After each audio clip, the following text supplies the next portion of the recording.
सीमा पर वीरों ने है प्राण गंवाए, कुछ याद उन्हें भी कर लो,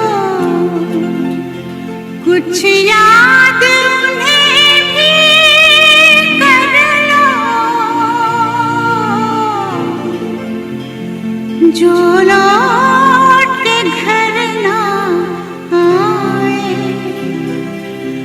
जो लौट के घर ना आए। ए मेरे वतन के लोगों, जरा आँख में भर लो पानी, जो शहीद हुए हैं उनकी जरा याद करो कुर्बानी। ए मेरे वतन के लोगों, जरा आँख में भर लो पानी, जो शहीद हुए हैं उनकी जरा याद करो कुर्बानी। तुम भूल न जाओ उनको, इसलिए सुनो ये कहानी, जो शहीद हुए हैं उनकी जरा याद करो कुर्बानी।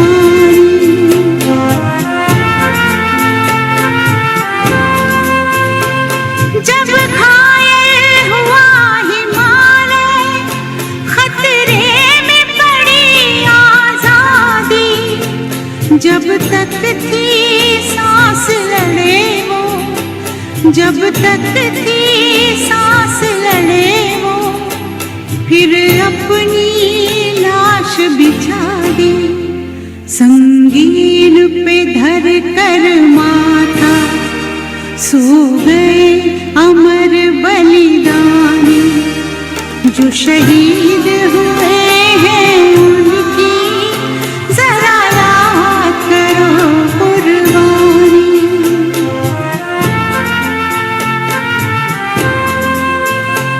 जब देश में थी दिवाली, वो खेल रहे थे होली, जब हम बैठे थे घरों में, जब हम बैठे थे घरों में, वो झेल रहे थे गोली, थे धन्य जवान वो अपने, थी धन्य वो उनकी जवानी, जो शहीद हुए हैं उनकी जरा याद करो कुर्बानी।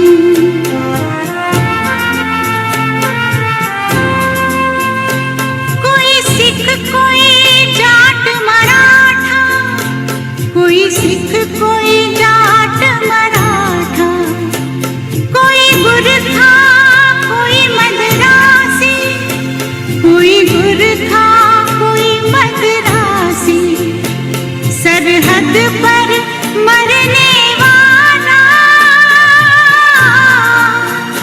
सरहद पर मरने वाला, हर वीर था भारतवासी, जो खून गिरा पर्वत पर, वो खून था हिंदुस्तानी, जो शहीद हुए हैं उनकी जरा याद करो कुर्बानी।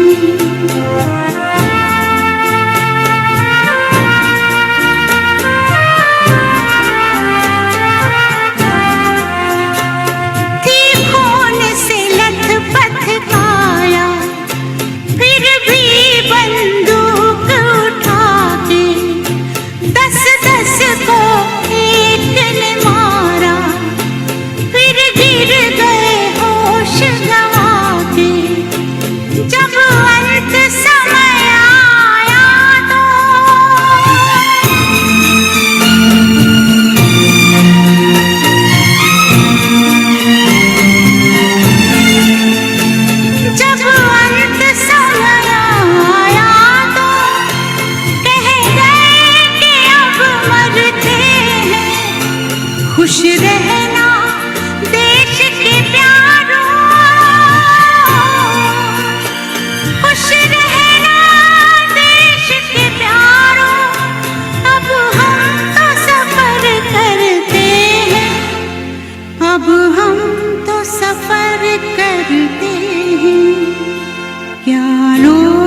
थे वो दीवाने, क्या लोग थे वो अभिमानी, जो शहीद हुए हैं उनकी जरा याद करो कुर्बानी।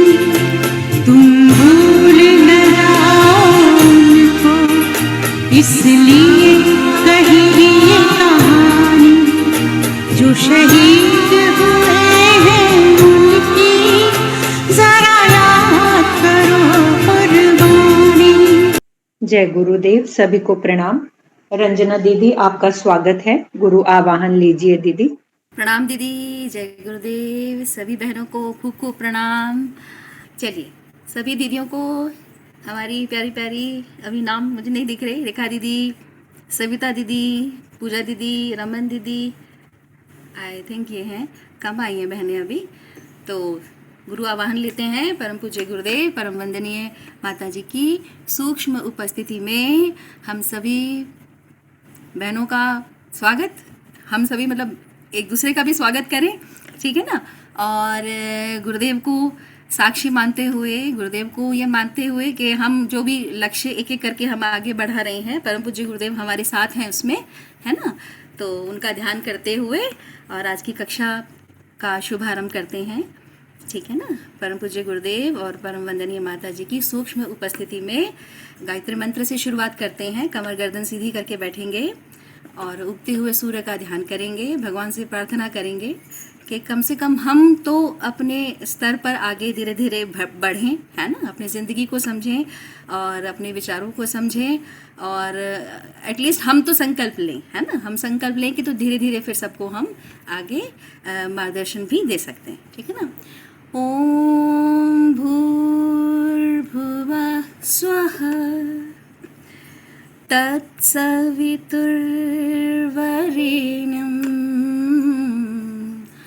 भर्गो देवस्य धीमहि धियो यो नः प्रचोदयात्।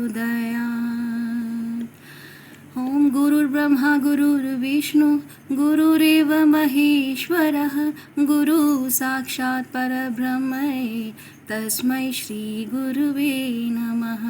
आयातु वरदे देवी त्रयक्षरी ब्रह्मवादिनी गायत्री छन्दसां माता ब्रह्मयोने नमस्तुते।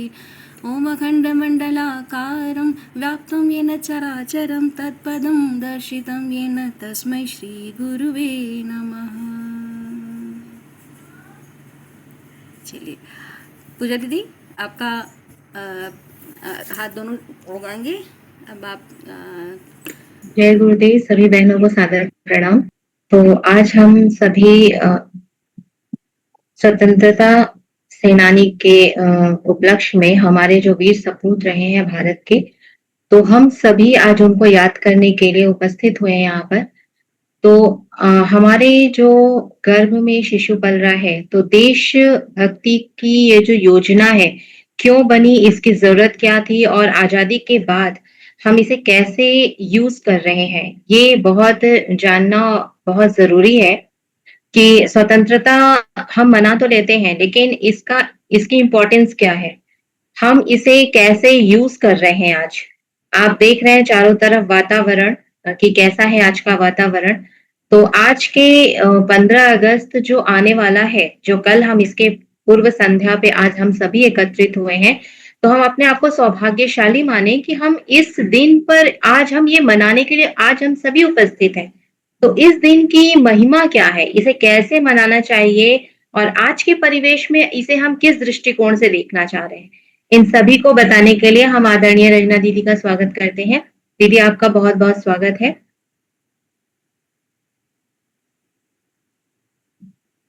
धन्यवाद दीदी, थैंक यू सो मच। चलिए, जैसे दीदी ने बताया, और 15 अगस्त का क्या सिग्निफिकेंस है हमारे जीवन में, ठीक है ना। थोड़ी भावना बन जाएगी, एक फाउंडेशन बन जाएगी कि 15 अगस्त हम मनाते हैं, पर क्या वो एक सिंबॉलिकली मनाते हैं कैसे। ठीक है, हमें देश पता है हमारा आज़ाद हुआ था और चंद कुछ लोग थे जिनके नाम हमें याद रहते हैं, और उनकी वजह से आज़ाद हुआ, और बस उनका नाम याद रख लो, बस इससे ऊपर हम ज़्यादा ना जानने की कोशिश करते हैं, ना प्रयास करते हैं, है ना। लेकिन आज हम थोड़ा सा डिटेल में जाएंगे, ठीक है, गहराई से 15 अगस्त को और इस सेलिब्रेशन को समझने का प्रयास करेंगे, ठीक है ना। शुरुआत कैसे है कि आज का जो ये विषय है, क्या विषय है? आज़ादी के वीर सपूत, ठीक है। तो उन क्रांतिकारियों को, उन देशभक्तों को, उन महान आत्माओं को जानने से पहले आज की जो एक कक्षा है वहां हम ये कह सकते हैं कि एक संकल्प से शुरू करेंगे, कमिटमेंट। तो आज की जो एक कक्षा है एक संकल्प से हम शुरू करेंगे और अपने आप से पूछेंगे, ठीक है ना, क्योंकि संकल्प भी अपने आप ही लिए जाते हैं, दूसरों से तो हम कितना मर्जी बोलें कि आप कमिट करो, आप संकल्प लो, उसका फायदा नहीं है। जब तक हम अपनी जिंदगी में अपने आप खुद के लिए कोई संकल्प नहीं लेते, कमिटमेंट नहीं लेते, तब तक कोई फायदा नहीं, ठीक है। तो संकल्प क्या है? संकल्प से शुरू करेंगे और अपने आप से पूछेंगे, उस संकल्प में अपने आप से पूछेंगे कि क्या 15 अगस्त सिर्फ भारत माता का झंडा फहराने का दिन है, कि सिर्फ हमने फ्लैग होस्टिंग कर ली, क्या वो है? क्या देशभक्ति के गीत हम गाते हैं, सुनते हैं, क्या सिर्फ वहीं तक सीमित है, ठीक है? या फिर हम गेट टुगेदर होती है तो वहाँ मिठाइयाँ बांटते हैं, खाते हैं, दूसरे से शेयर करते हैं, क्या सिर्फ इतना है, ठीक है ना? या फिर, ठीक है ना, इस महान राष्ट्रीय पर्व को अपने जीवन से जोड़कर देखने का भी प्रयास करते हैं? क्या ऐसा कभी दिमाग में आया हमारे, है ना? अगर आया है तो बहुत अच्छी बात है, नहीं आया है तो आज से आ जाएगा, ठीक है, इट्स नेवर टू लेट। तो क्या है, क्या इसे अपने इस जो 15 अगस्त जो हम सेलिब्रेशन करते हैं, जो हमारा दिन है, ये इतना विशेष हमारा दिन है, ठीक है ना, आज़ादी का, क्या इसे अपने कर्तव्य, चरित्र, शिक्षा और अगली पीढ़ी के निर्माण से जोड़कर देख सकते हैं? कुछ ऐसा है कि फेस्टिवल को ऐसे इस तरीके से सेलिब्रेट किया जाए जहाँ पे हमें अपना कर्तव्य भी याद हो, ड्यूटी हमारी क्या है, एक कर्तव्य बोध हमारे दिमाग में आए, हमारे व्यक्तित्व में आए, ठीक है। और क्या इसका रिलेशन कुछ हमारे कैरेक्टर से भी है, हमारा चरित्र का निर्माण होता है क्या इंडिपेंडेंस डे से? कुछ सीख सकते हैं क्या हम वहाँ से, है ना। और शिक्षा, एजुकेशन, ठीक है ना, और अगली पीढ़ी के निर्माण से जोड़कर हम 15 अगस्त को क्या देखते हैं, कभी सोचा है, ठीक है।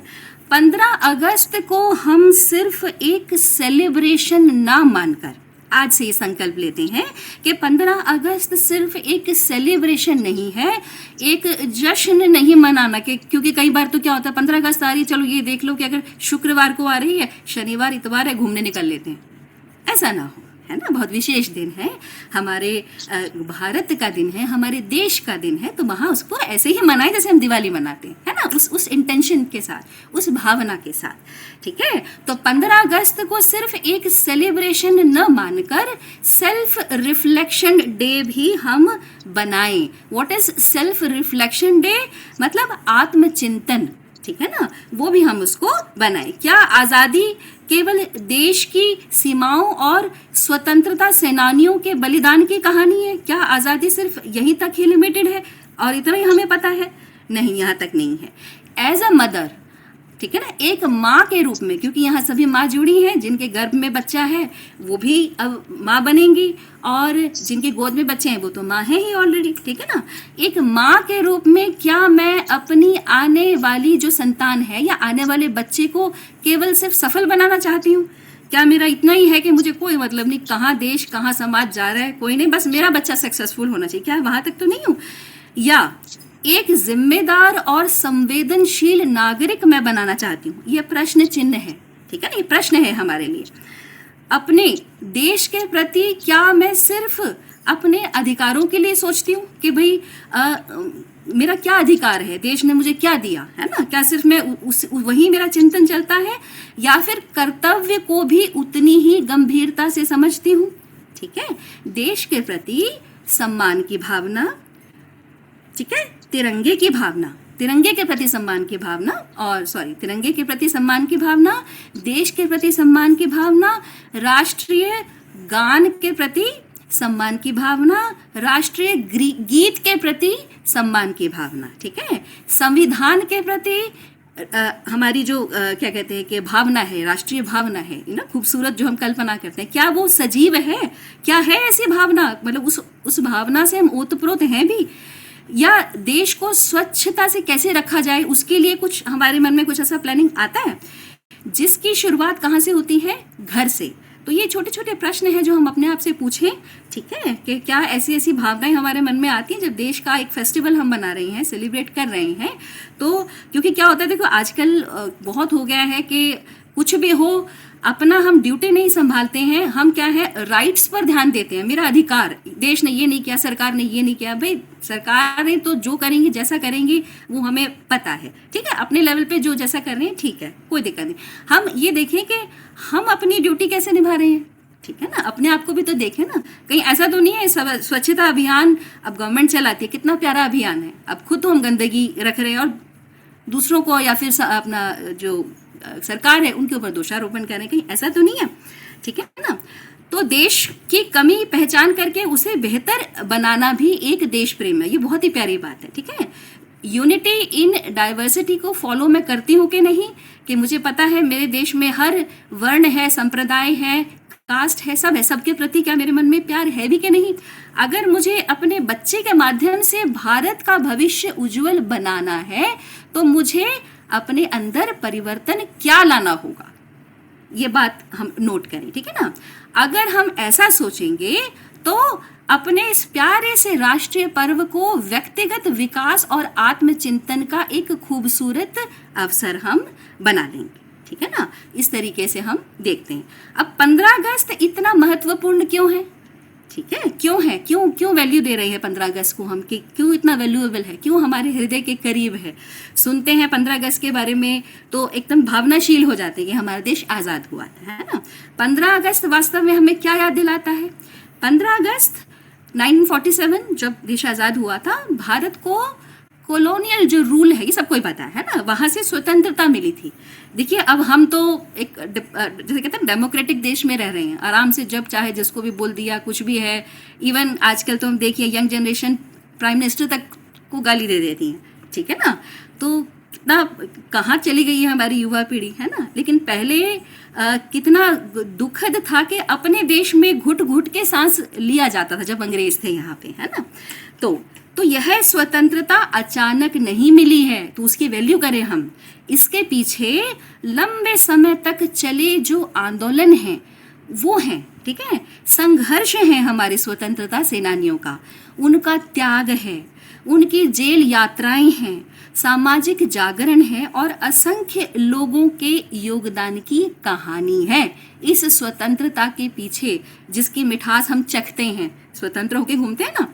तो इसलिए जब हम 15 अगस्त को के दिन तिरंगे को देखते हैं तो यह केवल एक कपड़े का झंडा नहीं है, ठीक है, यह हमें याद दिलाता है क्या, कि स्वतंत्रता की भी कीमत होती है, ऐसे ही नहीं मिल जाती आज़ादी, ठीक है, कीमत चुकानी पड़ती है, ठीक है। वो तो बेचारों ने जिन्होंने चुकाई सो चुकाई, हम क्या कीमत चुका रहे हैं, ठीक है। अगर हमें स्वतंत्रता न मिली होती तो क्या होता, स्वतंत्रता ना होती तो हमारा देश डेमोक्रेटिक नहीं होता, ऑब्वियसली, ठीक है ना। आज हम जिस तरीके से अपने रिप्रेजेंटेटिव चुन सकते हैं, प्रतिनिधि चुन सकते हैं, क्या चुन पाते हैं? फिर तो अंग्रेजी राज कर रहे होते, जैसे जहां उन्होंने जो बंदिश लगानी थी वो लगाते, उस हिसाब से हमें घुट घुट के मरने जैसे ही जीवन हो जाता है, ऐसे रहना पड़ रहा होता, ठीक है। अब रिप्रेजेंटेटिव हम चूज कर सकते हैं, सीएम चूज कर सकते हैं, पीएम चूज कर सकते हैं, अपने विचार, तभी तो बोलते हैं ना एक वोट की कितनी ताकत है। तो ये सारा उसी के अंडर आता है जब हम देश भावना से ओतप्रोत हैं, उसकी वैल्यू करते हैं, ठीक है ना। ओतप्रोत होना एक बात है और उसको वैल्यू करना दूसरी बात है, तो दोनों चीज़ों का हमें ध्यान करना है, ठीक है ना। अपने देश की दिशा इसी तरीके से तय होगी जब हम इस तरीके से ध्यान करेंगे, ठीक है ना। लेकिन यहाँ एक बात समझने की है, क्या कि स्वतंत्रता का अर्थ यह नहीं है कि आज हर समस्या समाप्त हो गई है। कुछ भी कहो, देखो गरीबी भी है हमारे देश में, भेदभाव भी है, इतना बड़ा देश है तो मल्टीपल एक होता है, गरीबी भी है, भेदभाव भी है, अशिक्षा भी है, भ्रष्टाचार भी है कहीं ना कहीं, है ना, हिंसा भी है, अन्य सामाजिक समस्याएं भी आज हमारे सामने हैं। लेकिन स्वतंत्र भारत में हमें इन समस्याओं को पहचानने और लोकतांत्रिक तरीके से उन्हें बदलने का अधिकार और जिम्मेदारी दोनों मिले हुए हैं, ठीक है। अधिकार मतलब राइट तो मिला है कि मैं लांछन लगाऊं कि उसने ये किया, ठीक है ना। तो कहीं ना कहीं मैं अपने आप से शुरुआत भी तो करके देखूं, कहीं ऐसा तो नहीं वो जो गड़बड़ी हम किसी मिनिस्टर से वो कहते हैं कि तुमने ये किया, कहीं छोटे मोटे लेवल पे हम भी तो नहीं कुछ कर रहे। कम से कम अपने से यहाँ से शुरुआत कर लें, तब हमारी आत्मा भी साथ देगी, भी हम तो पूरे पवित्र हैं और हम दूसरों पे क्वेश्चन कर सकते हैं, ठीक है। यह स्वतंत्रता की बहुत बड़ी शक्ति है। हम 15 अगस्त को भावनात्मक रूप से क्यों जुड़ते हैं? क्योंकि यह केवल इतिहास की तारीख नहीं है, यह हमारी राष्ट्रीय पहचान का हिस्सा है। जब हम तिरंगा देखते हैं, राष्ट्रगान सुनते हैं, स्वतंत्रता सेनानियों की कहानियां सुनते हैं, तो हमारे भीतर एक भावना आती है कि ये मेरा देश है, ठीक है। और इसके साथ एक दूसरी भावना भी आती है कि इस देश को बेहतर बनाना मेरी जिम्मेदारी है। दूसरी जो भावना है ना, आती है से मतलब है आनी चाहिए, आती है कितनों के वो तो हम सब जानते ही हैं, मतलब इन द सेंस हम सब अपने बारे में जानते हैं कि कितने भावनाशील हैं हम, ठीक है। आनी चाहिए, अगर नहीं आती है तो स्वतंत्रता का अर्थ मनमानी करना भी नहीं है। ये भी बच्चों को हम विशेष रूप से माताएं बताएं कि ये ना हो कि स्वतंत्रता का मतलब ये है कि खूब स्वतंत्र हो के कुछ भी बोल दो, कहीं पे कुछ भी कर दो, और दूसरे अगर कोई अधिकार अपना दिखा रहे हैं तो उसका आप सम्मान ना करो, ऐसा ना हो, ठीक है। और ये ना हो कि मुझे बोलने की स्वतंत्रता है, इसका अर्थ ये नहीं होगा कि मैं तो बोल सकती लेकिन दूसरा नहीं बोल सकता, दूसरा बोलेगा तो हम उसको क्वेश्चन करेंगे, तो ऐसा नहीं हमें करना है, ठीक है। तो ये एक फाउंडेशन थी, एक बेस बनाया था आज की जो कक्षा है। आई होप आपको इसमें समझ आया होगा, कोई ना कोई संकल्प भी आपने लिया होगा, आपने मतलब हम सब ने, हम भी लें, आप भी लो, और आने वाली पीढ़ी जरूर संकल्प ले। बेटा देखो कितना बुरा हाल चल रहा है आजकल, बच्चों के लेवल पे यूथ कितना भटका हुआ है, तो कम से कम ये आने वाले बच्चे अब 8-10 साल, 15 साल, 20 साल देश का कहीं ना कहीं डायरेक्टली इनडायरेक्टली नेतृत्व करें, देश को आगे लेके जाएं, अच्छी अच्छी भावनाओं से ओतप्रोत हो, ऐसा शुभ आशीर्वाद है सबके लिए, ठीक है। चलिए ओवर टू यू पूजा दीदी, अब आप। बहुत सुंदर रंजना दीदी। हमें ये जानने को मिला कि हम स्वतंत्र तो हैं, लेकिन ऐसा नहीं है कि कुछ भी मनमानी करने के लिए स्वतंत्र हैं। तो आज एक संकल्प लेंगे और अपने गर्भस्थ शिशु को भी प्रेरित करेंगे, और अपनी संतान जो 5 साल के उम्र के बच्चे हैं, जो 0 to 5 की माताएं भी जुड़ी हुई हैं भावी पीढ़ी की, तो हम सब एक संकल्प लें। आइए कुछ झांकी देखते हैं हमारे पुराने हिंदुस्तान की। जमुना जी के तट को देखो, गंगा का ये घाट है, बाट बाट में हाट हाट में यहाँ घाट है।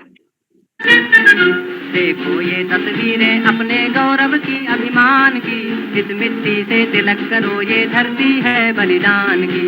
वंदे मातरम, वंदे मातरम, वंदे मातरम, वंदे मातरम।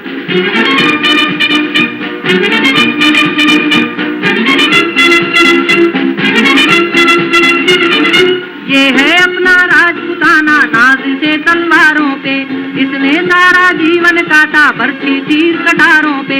ये प्रताप का वतन पला है आजादी के नारों पे, कूद पड़ी थी यहाँ अंगारों पे। बोल रही है कण कण से कुर्बानी राजस्थान की, इस मिट्टी से तिलक करो, ये धरती है बलिदान की। वंदे मातरम, वंदे मातरम, वंदे मातरम, वंदे मातरम।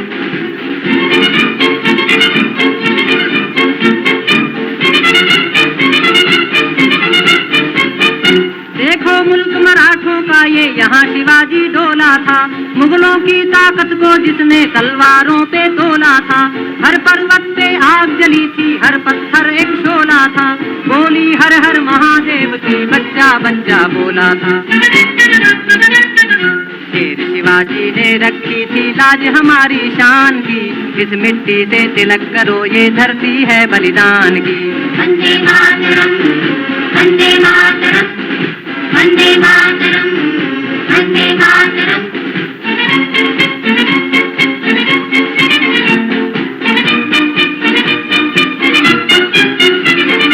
जलियांवाला बाग ये देखो, यहीं चली थी गोलियां, ये मत पूछो किसने खेली यहाँ खून की होलियां। एक तरफ बंदूकें दंदन, एक तरफ थी गोलियां, मरने वाले बोल रहे थे इनकलाब की बोलियां। यहाँ लगा दी बहनों ने भी बाजी अपनी जान की, इस मिट्टी से तिलक करो, ये धरती है बलिदान की। वंदे मातरम, वंदे मातरम, वंदे मातरम, वंदे मातरम।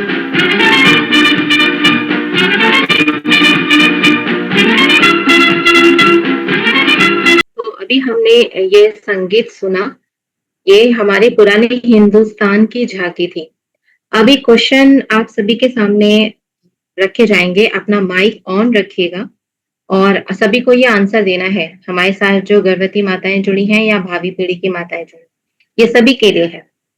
तो सबसे पहले आप बताएंगे कि फर्स्ट जो सबसे पहले जो विद्रोही के रूप में ब्रिटिश साम्राज्य के खिलाफ राइफलों के कारतूसों का विरोध किया गया था, उनका नाम क्या था?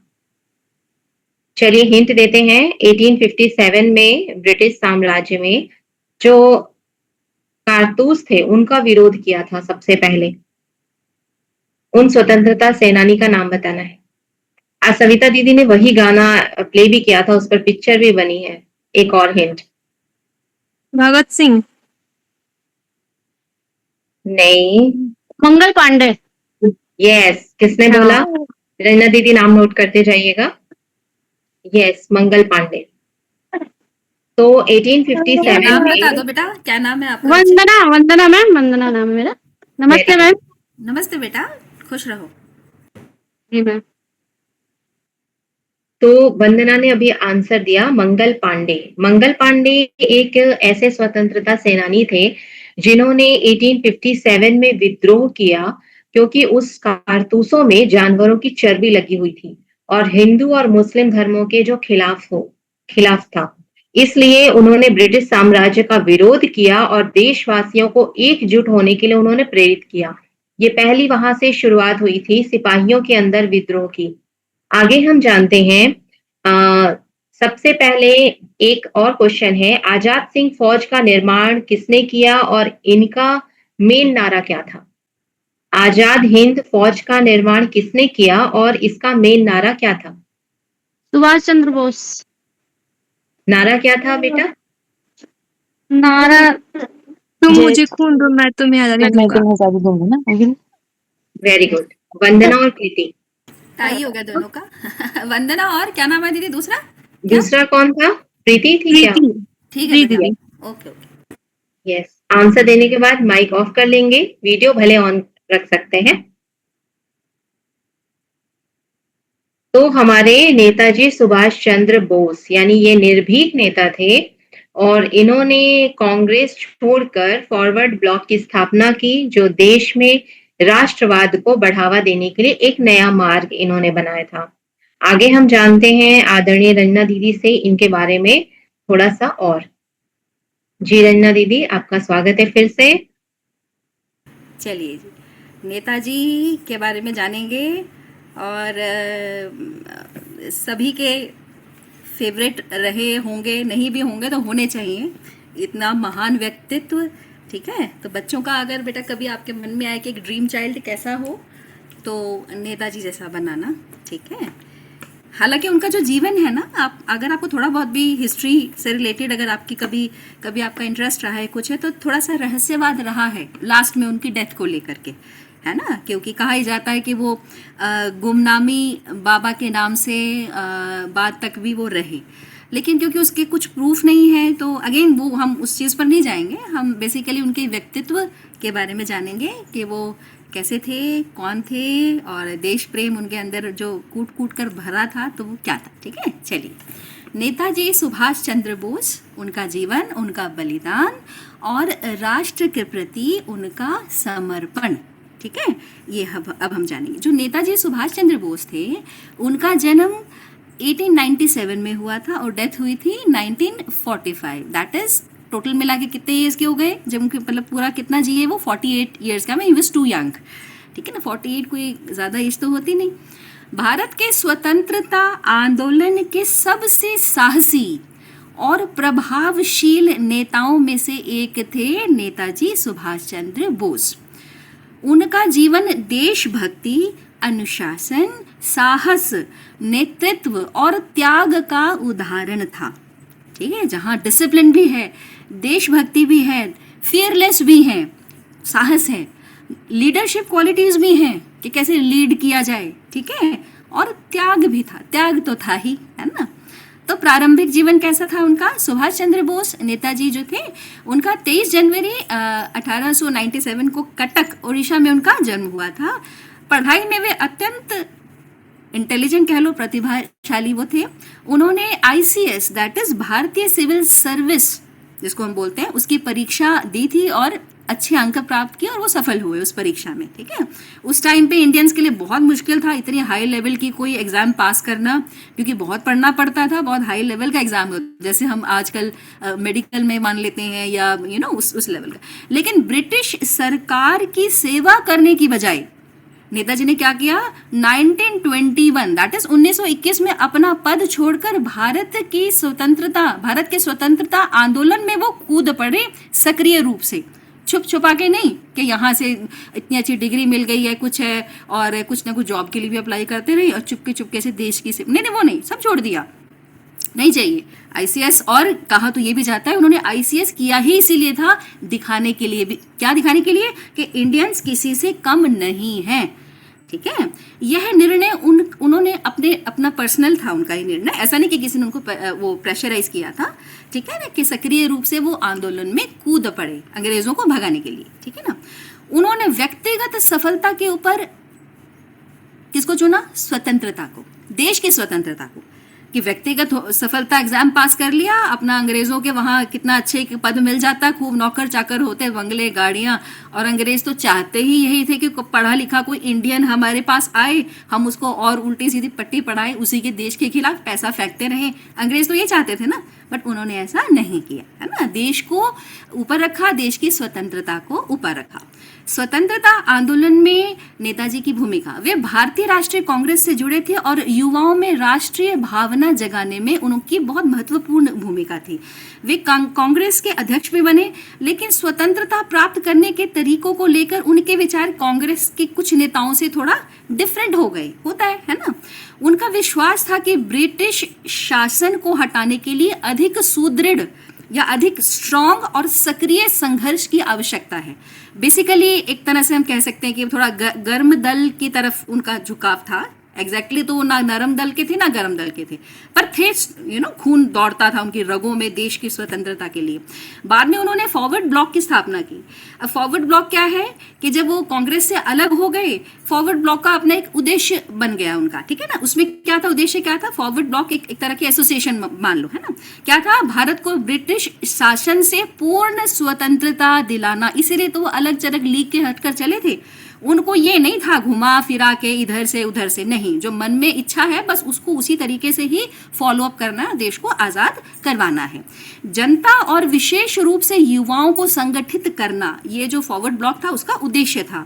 किसानों और मजदूरों को स्वतंत्रता आंदोलन से जोड़ना, आर्थिक और सामाजिक समानता की दिशा में काम करना, स्वतंत्रता के लिए अधिक दृढ़ इच्छा से राजनीतिक संघर्ष करना, क्योंकि संघर्ष तो होता है ना, जब इकट्ठा सामूहिक रूप से कुछ ना कुछ होता तो मतभेद आता है। लेकिन उनको पता था कि मेरी क्या डायरेक्शन है, मेरा क्या तरीका है देश को आज़ाद करवाने के लिए, मैं कॉन्फिडेंट हूँ और उसके लिए मुझे कुछ भी करना पड़े।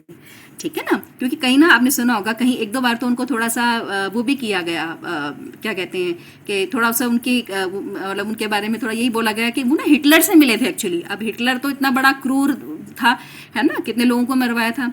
लेकिन उनके बारे में कहा जाता है कि अगर हिटलर से भी मिले थे, वहां से भी वो उससे ऐसा कुछ तरीका, ऐसा कुछ कुछ था कि वो चीज़ अप्लाई करके वो अपने देश में, भारत में आज़ादी का परचम फैला पाए। वहां से ऐसा नहीं था कि वो हिटलर जैसे बन गए थे या बनना चाह रहे थे, वो नहीं, अदरवाइज। तो ब्रिटिश सरकार ने उन्हें कई बार गिरफ्तार भी किया। 1941 में वे भारत से गुप्त रूप से निकलने में सफल हुए और अंततः जर्मनी तथा बाद में जापान जा पहुंचे। इंडियन नेशनल आर्मी INA, जिसको दक्षिण पूर्व एशिया में उन्होंने आज़ाद हिंद फौज भी जिसको हम बोलते हैं INA, उसका नेतृत्व किया, लीड किया उसको, और स्वतंत्र भारत की अंतरिम सरकार की स्थापना की घोषणा की। उनका लक्ष्य था भारत को विदेशी शासन से मुक्त कराना, और उनका प्रसिद्ध आह्वान क्या था, तुम मुझे खून दो मैं तुम्हें आज़ादी दूंगा। खून एक प्रतिमा, अब आपने अभी सुना होगा, तुम मुझे खून दो मैं तुम्हें आज़ादी दूंगा। अब यही होगा कि खून दो, इसका मतलब वो हमें कह रहे हैं कि हम बस मरते चले जाएं और तब आज़ादी मिलेगी, उसका क्या फ़ायदा। नहीं, खून यहाँ पे वो भी है कि आप अपना सर्वस्व निछावर कर दें, चाहे उसमें खून भी आए। अदरवाइज तुम मुझे खून दो, उसका मतलब क्या है, तुम मुझे अपना समय दो, तुम मुझे अपना श्रम दो, तुम मुझे अपना साहस दो, क्षमता दो, और ये भी मतलब था कि तुम मुझे खून दो, का मतलब ये भी है। और आज़ादी सिर्फ अंग्रेजों को भगाने में नहीं थी, बल्कि भय, अज्ञानता और अन्याय की निर्भरता जो है उससे ऊपर उठने में थी। ठीक है ना, तो ये नेताजी के बारे में है। ठीक है दीदी, आगे आप कंटिन्यू कीजिए, होगा तो फिर इसको कंटिन्यू कर लेंगे क्योंकि अभी प्रश्न उत्तर चलेंगे ना। बहुत सुंदर आदरणीय दीदी। देखिए, हमें इनके माध्यम से, दीदी के माध्यम से कैसे पता चलता है कि अब हम अपने गर्भ शिशु को इसमें क्या प्रेरणा दे सकते हैं। हम हमेशा जब हम गर्भ संवाद करते हैं तो हम क्या बोलते हैं? समझदारी, जिम्मेदारी, ईमानदारी और बहादुरी। परम पूज्य गुरुदेव का यही नारा था ना। तो हम समझदार बने, ईमानदार बने और जिम्मेदार बने। जो ईमानदार होगा वही जिम्मेदार होगा, और जो जिम्मेदार होगा उसी के अंदर समझदारी आएगी, कब कौन सा काम करना है। ऐसा नहीं कि बस अंग्रेज के सामने कूद गए और गोली खा लिया, है ना? तो समझदारी भी होनी चाहिए, कब हमें मोर्चा लेना है, कैसे मोर्चा लेना है, उसके लिए इन्होंने संगठन तैयार किया। और कैसे आपने दीदी के मुखारे बिंदु से सुना कि कैसे दीदी ने बताया कि इनके अंदर वो त्याग था, बलिदान था। आज बच्चों में वो त्याग है क्या? शेयरिंग करना आता है क्या? आज बच्चे अपना सामान किसी दूसरे बच्चे को देना ही नहीं चाहते। तो हम इन्हें गर्व से ही सिखाएं कि कैसे बच्चे शेयर करें, कैसे वो एक दूसरे की केयर करें, कैसे हमेशा अपने से बड़ा दूसरों को माने। और वो त्याग, बलिदान, संघर्ष, आज संघर्ष बच्चे जानते ही नहीं। बस एक ने कहा मोर्चा निकालना है, बस चल दिए मोर्चा निकालने के लिए। वहां पिज्जा चल रहा है, बर्गर चल रहा है, क्या चल रहा है, डांस चल रहा है, कोई मतलब नहीं। किसी के बारे में कुछ भी बोल देते हैं, अपना विवेक नहीं लगाते। तो विवेक का जागरण, टाइम मैनेजमेंट, आखिर इनके पास भी तो 24 घंटे थे, टाइम कहाँ से आया? तो टाइम मैनेजमेंट, उस बुद्धिमत्ता की हमारे पुराने जो स्वतंत्रता सेनानी हैं, उनका ये बहुत अच्छा परिचय था। बुद्धिमत्ता का बहुत ही उत्कृष्ट परिचय कि हम समाज के लिए भी कुछ सोचें, सिर्फ अपने बारे में उस संकीर्ण स्वार्थ से ऊपर उठें। तो ये हम आज अपने गर्भ शिशु को ये क्वालिटी सिखाएंगे। इस समय हम जानते हैं भगत सिंह, क्रांतिकारी शहीद भगत सिंह, जो बहुत ही ऐसे ही एक व्यक्तित्व के की सराहना कर सकते हैं आप सभी। इनके भी व्यक्तित्व से आप सीख सकते हैं, कितने जोश से भरे हुए होते थे। इन्होंने, इनके साथियों ने विरोध किया था जलियांवाला बाग हत्या, जो कांड हुआ था उसमें इन्होंने सैंडर्स की हत्या की थी और बम फोड़ा था, जिसमें कि इन्हें 1931 में फांसी की सजा दी गई थी। तो ये भी बहुत जोशीले थे और हमेशा देश के लिए मर मिटने का इनके अंदर वो सारे गुण थे जो अभी आपने सुना कि कैसे त्याग, बलिदान। पहले के युवा ये नहीं सोचते थे और ब्रह्मचर्य का पालन करते थे कि हमें अपने देश के लिए भी कर गुजरना है, अपने जीवन को उत्कृष्ट बनाना है, कुछ करके दिखाना है। ये उद्देश्य रहा करता था। चलिए, एक क्वेश्चन से फिर से हम आगे के स्वतंत्रता सेनानी को जानेंगे कि स्वतंत्रता के बाद भारत में संयुक्त प्रांत पर शासन करने वाली पहली भारतीय महिला राज्यपाल के रूप में जिन्होंने सेवा की, उनका नाम क्या है? एक बार फिर से क्वेश्चन दोहराते हैं। स्वतंत्रता के बाद भारत में संयुक्त प्रांत पर शासन करने वाली पहली भारतीय महिला राज्यपाल के रूप में जिन्होंने सेवा की, उनका नाम क्या है? सरोजिनी नायडू। वेरी जी गुड, दीदी। Very good. ये देखते हैं, ये हमारी राष्ट्रवादी कवि थी। इन्होंने कविताओं के माध्यम से भारतीय स्वतंत्रता संग्राम को प्रोत्साहन दिया और देशभक्ति को बढ़ावा दिया। पहले के लोग कविता सुनते थे, देशभक्ति कविता, देशभक्ति गाने बहुत ही फेमस थे, जो भारतीयों के दिल में एक आग जलाते थे कि हमें हमारा जो भारत वर्ष है उसे आजाद कराना है। सरोजिनी नायडू भारतीय राष्ट्रीय कांग्रेस की प्रमुख नेता थी और इन्होंने भारत की स्वतंत्रता के लिए बहुत लड़ाई भी लड़ी। 1947 में भारत को स्वतंत्रता मिलने के बाद सरोजिनी नायडू स्वतंत्र भारत में संयुक्त प्रांत, जिसे अब उत्तर प्रदेश पर शासन करने वाली राज्यपाल के रूप में सेवा करने वाली पहली महिला बनी। इन्होंने लिखा, एक बहुत ही प्रसिद्ध कविता है, मैं सोच भी बदलता हूँ, मैं नजरिया भी बदलता हूँ, मिले ना मंजिल मुझे तो मैं उसे पाने का जरिया भी बदलता हूँ। बदलता नहीं अगर कुछ तो मैं लक्ष्य नहीं बदलता हूँ, उसे पाने का पक्ष नहीं बदलता हूँ। यानी कि इस कविता में भी सोच को ही आप देख सकते हैं कि सोच बदलने से नजारे बदल जाते हैं। तो जब हमारे सामने गर्भ शिशु को ये प्रेरणा दे सकते हैं कि जब हमारे सामने जैसी परिस्थितियां आती हैं, अगर हम उसको टैकल नहीं कर सकते तो अपनी सोच बदल दें। अगर हम सोच बदलते हैं तो परिस्थितियां अपने आप बदल जाती हैं। यानी नजारे बदले तो नजरिया अपने आप बदल गया। तो ये हमें सरोजिनी नायडू की कविता से मिलता था। बहुत ही प्रेरणादायक कविता आदरणीय सरोजिनी नायडू ने लिखी और देशवासियों का इस माध्यम से उत्साहवर्धन किया। हम चंद्रशेखर आजाद को तो भूल ही नहीं सकते। क्रांतिकारी और शहीद के रूप में इनका जन्म भी देखिए 23 जुलाई 1906 में के मध्य हुआ था, झांसी में हुआ था।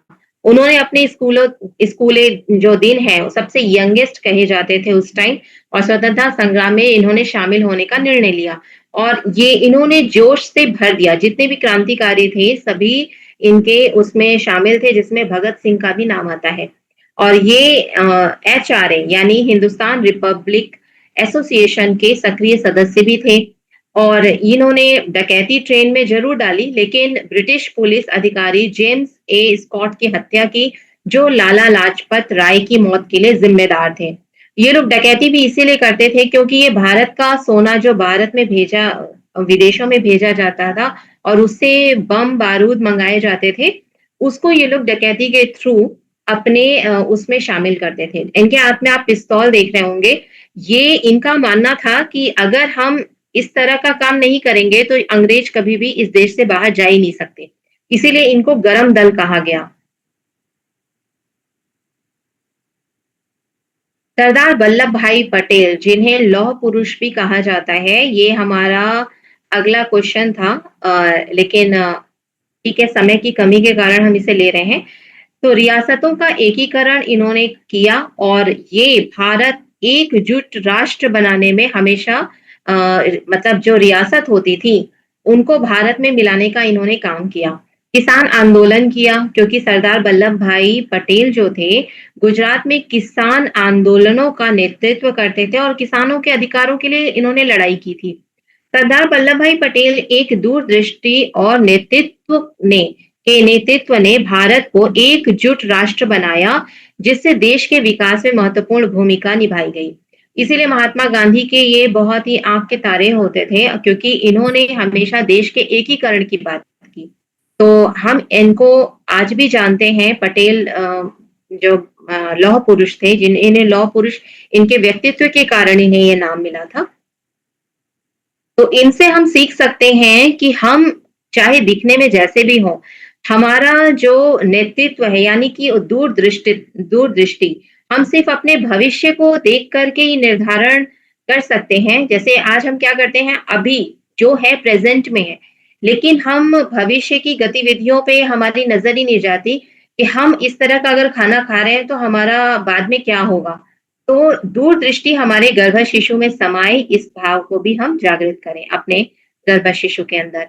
और नेतृत्व की भावना है, यानी कहीं भी अगर हम जाते हैं तो एडमिनिस्ट्रेशन हमारे अंदर विकसित हो, इस भावना को भी अपने गर्भ शिशु के साथ आत्मसात करेंगे। आइए फिर से एक संगीत सुनते हैं। जानो तन साथियों, अब तुम्हारे हवाले वतन साथियों।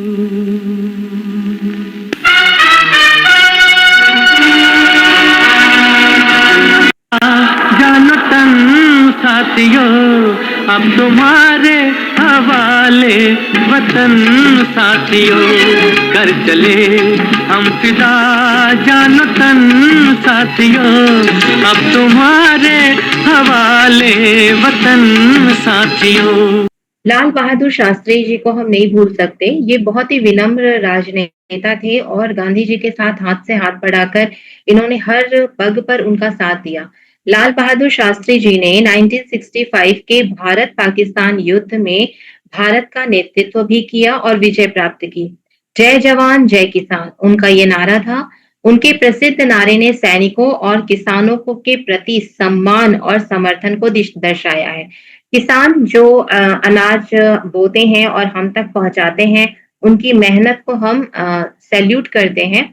आज हम दोनों को इसलिए याद करते हैं क्योंकि अगर ये दोनों हमारे भारत की नींव हैं और ये अगर न रहे तो भारत खोखला हो जाएगा। इसलिए हमें उनके प्रति सम्मान और समर्थन जरूर रखना चाहिए। लाल बहादुर शास्त्री भारतीय राष्ट्रीय कांग्रेस के सदस्य भी थे और हम सभी जानते हैं इनका व्यक्तित्व बहुत ही विनम्र था, यानी कि हम इनसे सीख सकते हैं कि हमारा सादा जीवन उच्च विचार, हम इनको देखकर हम ये जान सकते हैं कि सादा जीवन उच्च विचार किसे कहते हैं।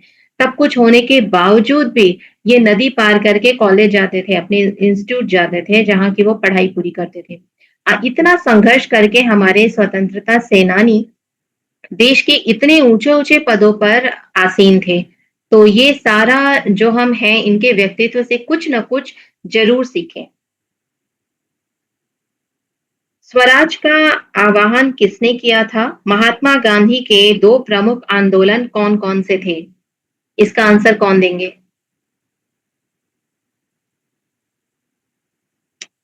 स्वराज्य का आह्वान किसने किया और महात्मा गांधी के 2 प्रमुख आंदोलन कौन कौन से थे? महात्मा गांधी का आंदोलन दीदी, सत्याग्रह आंदोलन। हाँ, और एक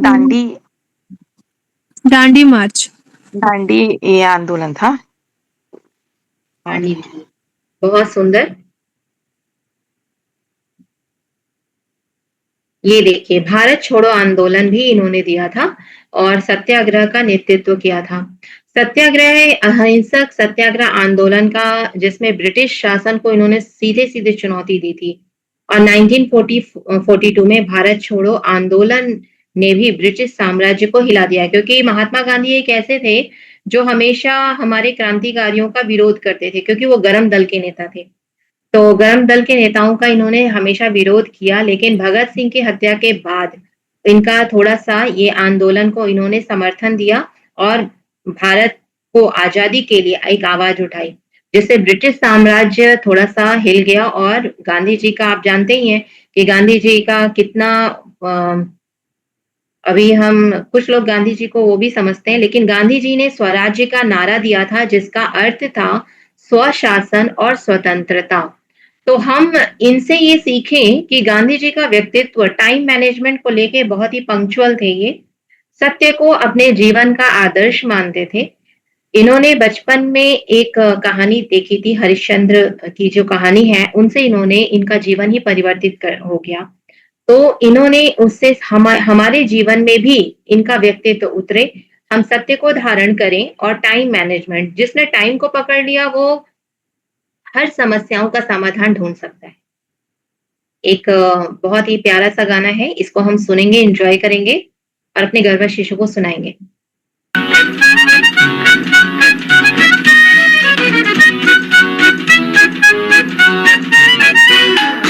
नन्ना मुन्ना राही हूँ, देश का सिपाही हूँ, बोलो मेरे संग जय हिंद जय हिंद जय हिंद जय हिंद जय हिंद।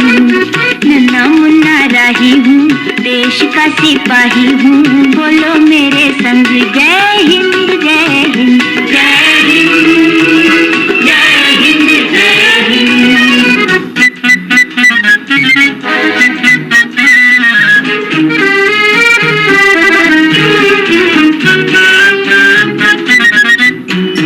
रास्ते में चलूंगा ना डर डर के, चाहे मुझे जीना पड़े मर मर के, मंजिल से पहले ना लूंगा कहीं दम, आगे ही आगे बढ़ाऊंगा कदम, दहने बाएं थम।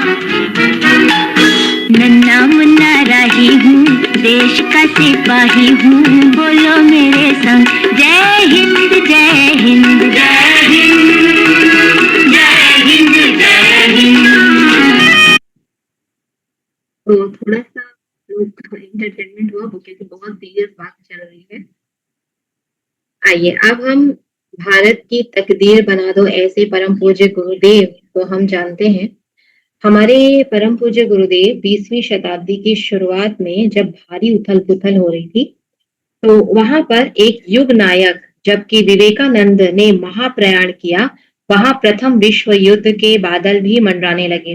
परंतु भारत की तत्कालीन जो विपरीत परिस्थितियां थी, उसमें स्वतंत्रता की लड़ाई लड़ रहे योद्धाओं के बीच एक ऐसे ही महान नायक, जिन्हें हम परम पूज्य गुरुदेव यानी जिनका आगमन हुआ इस जिसे भारत राष्ट्र को ही नहीं बल्कि विश्व मात्र को ही नहीं बल्कि सारे युग को बदलने का कार्य विधि ने सौंपा था।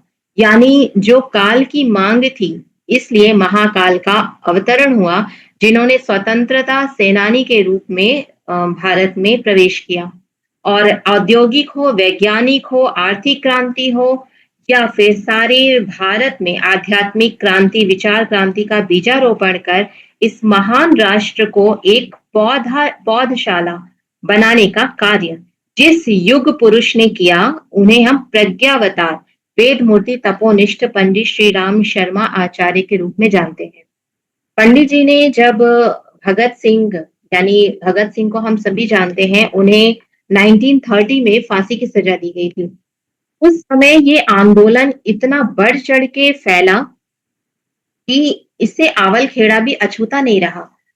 आवलखेड़ा में ये जब वातावरण इस तरह की गतिविधियां हुई, तो इसका नेतृत्व पंडित श्री राम शर्मा आचार्य जी कर रहे थे। विरोध प्रदर्शन के बाद उनकी दृष्टि मतलब इस तरफ गई, उन्होंने अपने कुछ साथियों को इकट्ठा किया और ये पूरे लोग उस समय नरमपंथी आंदोलन यानी भगत सिंह के आत्मा बलिदान का प्रभाव इन लोगों पे इतना पड़ा कि नरमपंथी होते हुए भी फिर ये लोग समाज में उतर पड़े। 14 अप्रैल को ये लोग आगरा पहुंचे और उस दिन बेलनगंज में सभा होनी थी। भगत सिंह के इस बलिदान के बाद जो ब्रिटिश साम्राज्य था बहुत ही अलर्ट हो गया था। वो कहीं भी 5 से अधिक सदस्य होते ही वो उनको खदेड़ देते थे। अब उनके जो सहयोगी थे नाथू, गोपी और राम सरन आदि, जब ये लोग मिलकर जब आगरा पहुंचे, तो उस समय पुलिस एक एक करके सबको चेक कर रही थी, पूरी चेकिंग चल रही थी उस टाइम पे। तो नाथू, गोपी, राम सरन, गोवर्धन, ऐसे इन लोगों ने पुलिस चेकिंग कराई। सबसे पहले श्री राम जी ने, मतलब परम पूज्य गुरुदेव ने चुपचाप वहां से निकल गए। फिर धीरे धीरे उसी शैली में ये लोग भी निकल गए। अब एक कोयल की आवाज, उस समय प्रसिद्ध थी कि कोयल की आवाज निकाल के एक दूसरे को ये लोग संदेश पहुंचाते थे। बाद में जब कोयल की आवाज इन्होंने निकाली सूचना मिलने पर, तो सभी अपने अपनी पोजीशन में आए, भारत माता की जय, भारत माता की जय एक साथ उद्घोष में बदल गया। फिर शहीद भगत सिंह जिंदाबाद के नारे लगाते हुए परम पूज्य गुरुदेव इंस्पेक्टर के हाथों में पकड़े गए। वहां पर श्री राम ने उन्हें कहा, मामा प्रणाम। यह सब इंस्पेक्टर सहपाऊ का रहने वाला था। श्री राम के प्रणाम करते ही पहचान गया, डंडा पटक कर बोले, यहाँ क्या करने आए हो? श्री राम ने विनोदी स्वर में कहा, मामा वही करने आए हैं जिसे आप रोकना चाहते हैं।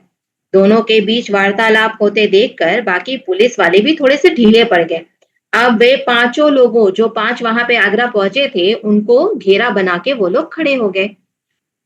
अब इस बार जवाब गोपी जी ने दिया कि हमारे शहीदों ने जब प्राण दे दिए तो हम क्या गिरफ्तारी नहीं दे सकते। उन 5 को पकड़ के ले आया गया। फिर स्वतंत्रता आंदोलन में भागीदारी के दौरान श्री राम जी की ये पहली गिरफ्तारी थी। उन्हें केंद्रीय जेल में रखा, उन पर मुकदमा भी चला और अभियोग पत्र भी दिया गया। और कुछ दिन बाद, चूंकि बाल्यकाल में थे, बहुत ही उस उम्र में थे, तो उन्हें चेतावनी देकर उन्हें छोड़ दिया गया। फिर इन्होंने फिर से एक बार विरोध किया, जिसमें कि अगर उस टाइम पे किसी भी घर में, आज तो हम घर घर में तिरंगा टांग के अपनी आजादी को शो करते हैं, लेकिन उस टाइम पे अगर तिरंगा टांग दिया जाता था तो वहां की जो पुलिस होती थी वो सतर्क हो जाती थी कि यहाँ जरूर कुछ बड़ा होने वाला है। इसी तरह आवलखेड़ा के कुछ दूर पर, कुछ किलोमीटर की दूरी पर जारकी गांव था, जहां पे श्री राम जी ने, आचार्य जी ने ये निश्चय किया कि कम से कम 100 युवक इस उद्घोष में शामिल होंगे। अब यहाँ पर जुलूस की जब तैयारी हुई तो उधर प्रशासन को भी सूचना मिल गई। बहुत ध्यान से सुनिएगा और अपने गंगा शिशु को सुनाइएगा। ये परम पूज्य गुरुदेव का वो संस्मरण है जिसे हम जानते हैं और नहीं भी जानते हैं। उनके साहस का प्रदर्शन था कि उसके बाद भी उन्होंने समय निकालकर साधना के अलावा 3200 पुस्तकें लिखने के अलावा भी उन्होंने स्वतंत्रता सेना में भाग लिया। और उनके जो जोश को देखते ही बनता है कि कैसे उन्होंने इतनी पुलिस की टाइट सिक्योरिटी होने के बाद उन्होंने 100 लोगों का मोर्चा निकाला।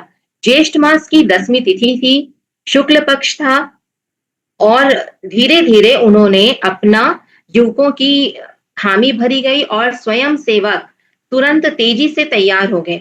और सबसे इस जोश में ये जो आंदोलन हुआ उसमें सबसे आगे श्री राम खड़े थे। जुलूस आगे बढ़ने ही वाला था कि श्री राम ने फुर्ती से अपनी टोपी उतारी और उसमें छुपा हुआ जो रखा झंडा था उसे निकाला और दूसरे हाथ से कमीज में छुपा के छड़ी को खींच लिया। पलक झपकते ही उस पर झंडा फहरा दिया। इसके बाद उन्होंने नारा लगाया, भारत माता की जय, वंदे मातरम। ऊंचा रहे तिरंगा प्यारा के उद्घोष होने के साथ ही अब पुलिस के जवान उन पर टूट पड़े, तड़ातड़ डंडे बरसाने लगे। मार पड़ती देख वहां आए युवकों में से कई तो भाग खड़े हुए, लेकिन कुछ को पुलिस ने खींचकर अलग ढकेल दिया। झंडा वहीं लेकर श्री राम अड़े रहे। पुलिस की मार का निशाना सबसे ज्यादा वही बने। मार खाते हुए जब वे नीचे गिर पड़े, लेकिन झंडे को हाथ से नीचे गिरने नहीं दिया। जिस हाथ में उन्होंने झंडा थाम रखा था उसे ऊंचा उठाए ही रखे। पुलिस लगातार पिटाई करती रही और उनके हाथ से झंडा छीनना चाहा, लेकिन उन्होंने छड़ी को कसकर पकड़े रखा था। पुलिस ने छड़ी वाले हाथ पर वार किया। हाथ कांपा तो जरूर, लेकिन श्री राम ने छड़ी को दांत से पकड़ लिया। अब पुलिस वाले ने मुंह पर चोट की, लेकिन उनके मुंह पर भी कोई असर नहीं हुआ। मार खाते खाते वे बेहोश हो गए, लेकिन झंडा मुंह में ही फंसा रहा। एक सिपाही ने झटकी से तिरंगा खींचा और वह फटकर उसके हाथ में आ गया। जिस जगह श्री राम अचेत होकर गिरे थे वहां एक पानी से भरा हुआ गड्ढा था, जिसमें उनका पूरा शरीर कीचड़ में सन गया। पुलिस झंडा जुलूस को तितर बितर करके चली गई। स्वयंसेवी दल के युवक पुलिस के जाने के बाद श्री राम जी को कीचड़ से निकाला और जहां उनका उपचार किया गया, चिकित्सक के होश उड़ गए। चिकित्सक ने देखा कि उनके मुंह में झंडे का कुछ हिस्सा फंसा हुआ है। कसकर जबड़ा बंद किए रहने के कारण वह हिस्सा यहाँ पर अटक गया था। इस घटना ने श्री राम की निष्ठा, दृढ़ता और शक्ति को अच्छी तरह सिद्ध कर दिया। चिकित्सक ने भी उनके स्वभाव पर टिप्पणी की और कहा, यह युवक देशभक्ति के मद में सचमुच मत्त है। इस तरह श्री राम जी का नाम इस समय श्री राम मत के नाम मत कहा गया, यानी सभी लोग उन्हें श्री राम मत के नाम से भी जानते हैं। तो ऐसे हमारे परम पूज्य गुरुदेव के स्वभाव को अपने गर्भ शिशु में धारण करें कि कैसे उनकी दृढ़ता, उनकी संकल्प शक्ति और आज विचार क्रांति अभियान के लिए सारा विश्व को उन्होंने खड़ा कर दिया, अखिल विश्व गायत्री परिवार के रूप में। आज देखिए, आजादी के बाद एक बहुत बड़ा वर्ग जब आजादी के मिलने के कारण वो एंजॉय कर रहे थे, क्योंकि उन्हें लगता था उन्होंने देश को आजाद कराया, अब हम हर चीज करने के लिए आजाद हैं। लेकिन इस महामानव यानी प्रज्ञावतार ऐसे जो हमारे परम पूज्य गुरुदेव हैं, उन्होंने भारत के सांस्कृतिक आध्यात्मिक उत्कर्ष के लिए अपना सब कुछ नियोजित कर देने का संकल्प लिया। इस महान नायक ने, हमारे जो प्रज्ञावतार हैं, उन्होंने धर्म को विज्ञान सम्मत बनाकर उसे पुष्ट किया और एक आधार देने का प्रयास किया। विज्ञान सम्मत होने का मतलब है कि यानी आप एक सेल की व्याख्या ले लीजिए, आप उनके जब वांग्मय पढ़ेंगे तो हमारे साइंटिस्ट से कम नहीं थे गुरुदेव। उन्होंने सेल की व्याख्या से लेकर ह्यूमन ब्रेन से लेकर सबकॉन्शियस माइंड से लेकर और अंदर गर्भ के अंदर शिशु के गर्भ के ज्ञान विज्ञान को भी अवगढ़े संस्कारवान पीढ़ी के माध्यम से देश विदेश में 8वें आंदोलन के रूप में बहुत ही अच्छे से प्रचार प्रसार किया। और आज भी ये हमारे साथ साथ ही ये गायत्री जी के माध्यम से, डॉक्टर गायत्री जी के माध्यम से अवगढ़े संस्कारवान पीढ़ी अखिल विश्व गायत्री परिवार के माध्यम से देश विदेश में हमारे वॉलंटियर्स कार्य कर रहे हैं। साथ ही युग के नव निर्माण की योजना बनाकर अगणित देव मानवों को उसमें नियोजित कर इतना बड़ा देव परिवार अखिल विश्व गायत्री परिवार के रूप में उन्होंने खड़ा किया। तो यहाँ पर हम अपनी वाणी को विराम देते हैं। जय गुरुदेव, जय माता।